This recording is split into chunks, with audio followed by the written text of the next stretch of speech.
दर्शक बंधु आज जो टिप्स देवाक जाऊँगी ताकू मन देकी शुणिबे।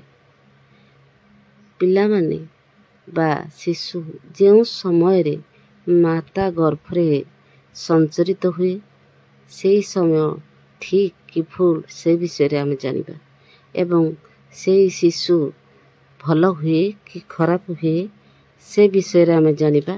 केउ समय रे शिशु माता गर्भरे संचरित हुए से समय ठीक कि भूल से विषय मध्य जानिबा।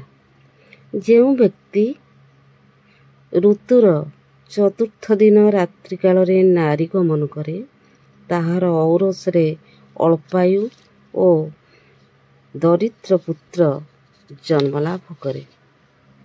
जो व्यक्ति पंचम दिवस रे नारी गमन करे से पुत्र सुपुत्र ही थाए। षष्ठ दिवस रे जो व्यक्ति रमण करे से गुण संपन्न पुत्र लाभ करे।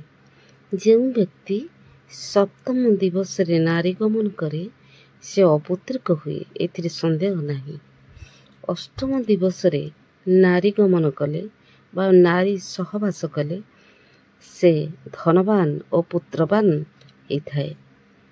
जो व्यक्ति नवम दिवस रे नारी गमन करे से भाग्यवान हुए एवं सेही रमणी मध्य भाग्यवती ही थाए।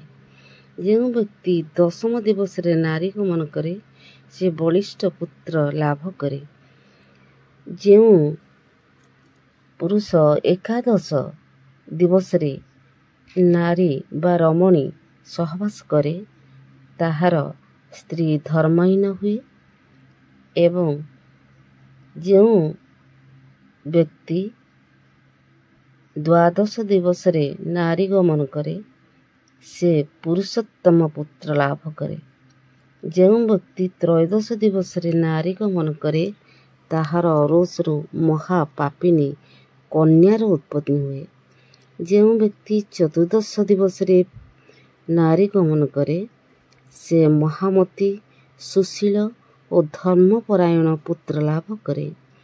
जो व्यक्ति पंचदश दिवस रे रमणी सहित सहवास करे तार औरसरु पतिपरायणा स्वाधी कन्या जन्मग्रहण करे।